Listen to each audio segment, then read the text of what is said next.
Election அப்படின்னு வருது. அதேபோல தேர்தல் இந்த மாதிரியான விஷயங்கள்ல போட்டியிடுறதுக்குள்ள எத்தனையோ பேர் வந்து போட்டியிடுறாங்க.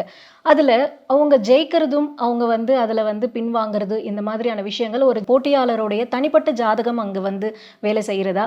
அல்லது வந்து அந்த சூழல்கள் வந்து அங்க வேலை செய்கிறதா?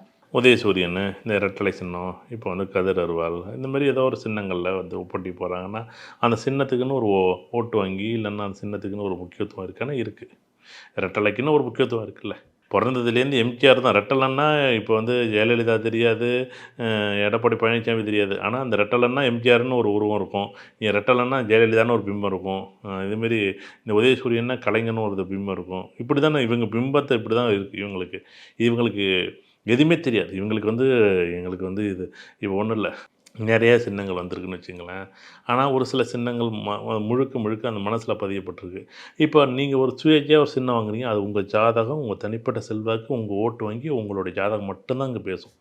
அது நீங்க அதில வந்து இங்க கலப்படமே இருக்காது. ஆனால், நீங்க ஒரு பொதுவான சின்னமா மாறும்போது, அது கூட்டு கலவையான ஜாதகமா கட்சி தலைவர்களோட சம்மந்தப்பட்டிருக்கும்.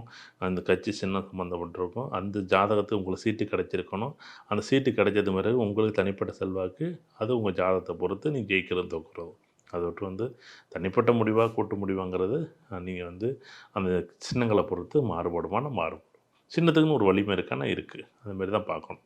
சும்மா வந்து பொதுவா வந்து எல்லாருமே என்னன்னா அரசியல் வந்து அப்படி இப்போ ஒண்ணும் இல்ல. உங்களுக்கு ஜாதகம் எனக்கு ஜாதகம் 98% சூப்பரா இருக்குன்னு நான் சொல்லிப்புடுறேன்.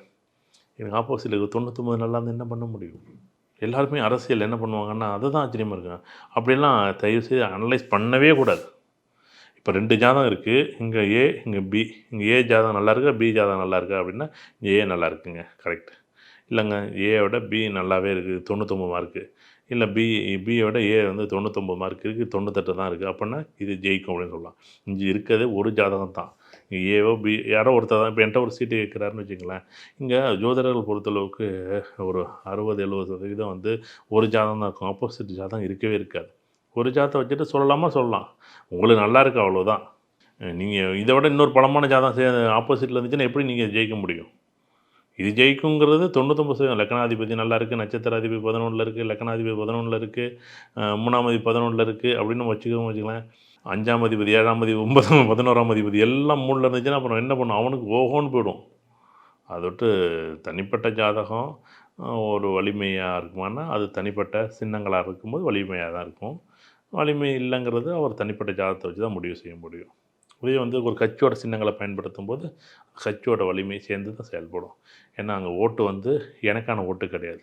அந்த சின்னத்துக்கான ஓட்டு மட்டும் தான் அங்க பிரதிபலிக்கும். அத விட்டு ரொம்ப கவனமா செய்யணும் இதெல்லாம்.